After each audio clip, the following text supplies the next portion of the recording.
Welcome to my channel Learn and Grow. Today our topic is op-amp as non-inverting amplifier. So non-inverting amplifier అంటే non-inverting టర్మినల్కి input అనేది connect చేస్తాం and negative terminal అంటే inverting terminal అనేది ground connect అవుతుంది. So ఇక్కడ డయాగ్రామేటిక్గా చూస్తే inverting terminal and non inverting టర్మినల్కి ఇన్పుట్ అనేది అప్లై చేసాం Vin అండ్ అనదర్ టర్మినల్ తీసుకొచ్చి గ్రౌండ్కి కనెక్ట్ చేసాం అండ్ ఇన్వర్టింగ్ టర్మినల్ అనేది గ్రౌండ్ కనెక్ట్ చేసాం త్రూ రెసిస్టర్ R1. ఇక్కడ అవుట్పుట్ నుంచి ఫీడ్బ్యాక్ రెసిస్టర్ RF అనేది ఇన్వర్టింగ్ టర్మినల్కి అప్లై చేసాం. ఇక్కడ నోడ్ ఏ అవుతుంది అంటే సింపుల్గా VA. When the signal is applied at the non-inverting input, the resulting circuit is known as non-inverting op-amp. So అంటే మన ఇన్పుట్ సిగ్నల్ అనేది నాన్ ఇన్వర్టింగ్ టర్మినల్కి అప్లై చేసాం కాబట్టి ఈ ప్రాసెస్ని ఏమంటాం నాన్ ఇన్వర్టింగ్ op-amp అంటాం. In this op-amp the output is in phase with the input. So ఇక్కడ నాన్ ఇన్వర్టింగ్ అంటే మన ఇన్పుట్ ఏదైతే ఇస్తున్నామో సేమ్ అదే అవుట్పుట్లో ప్రొడ్యూస్ అవుతుంది, అంటే ఇన్ ఫేజ్లో ఉంటుంది. అంటే for example when positive voltage is applied to this circuit the output will be positive. So అంటే మనం పాజిటివ్ అప్లై చేస్తే పాజిటివ్ అవుట్పుట్ అనేది వస్తుంది. Apply KCL at node A. So ఇక్కడ నోడ్ ఏ దగ్గర KCL అప్లై చేస్తే sum of incoming currents equal to sum of outgoing currents.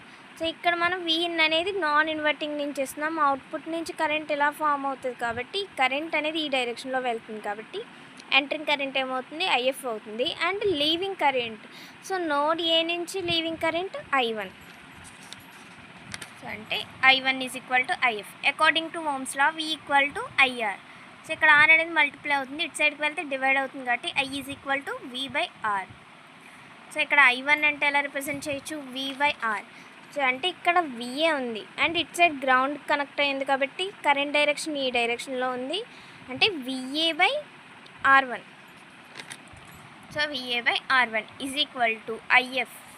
So IFని V/Rగా రిప్రజెంట్ చేస్తాం. ఎలా ఇక్కడ V0 నుంచి మనకి ఈ డైరెక్షన్లో ఫ్లో అవుతుంది కాబట్టి V0 మైనస్ VA/RF. సో ఇక్కడ ఏంటంటే VA అనేది Vinకి ఈక్వల్ అవుతుంది, అంటే VA is equal to Vin. ఇక్కడ మనం వర్చువల్ గ్రౌండ్ కాన్సెప్ట్ అనేది యూజ్ చేయం, ఎందుకంటే ఇన్పుట్ అనేది నాన్ ఇన్వర్టింగ్ టర్మినల్కి ఇచ్చాం కాబట్టి. సో VA అంటే Vin/R1 is equal to V0 minus VA అంటే Vin/RF. సో ఇక్కడ RF అనేది డివైడ్ అవుతుంది, ఇటు సైడ్కి వెళ్తే మల్టిప్లై అవుతుంది. V0 minus Vin is equal to RF into Vin/R1.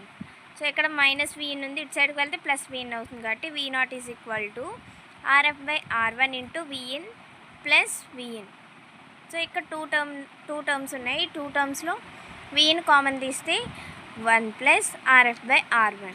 So అంటే V0 is equal to Vin into 1 plus RF/R1. So ఇక్కడ gain A is equal to V0/Vin. V0 అంటే Vin into 1 plus RF/R1 by Vin cancel అయిపోతే gain ఏమైంది 1 plus RF/R1. So అంటే non inverting టర్మినల్కి input అనేది apply చేసినప్పుడు gain అనేది 1 plus RF/R1.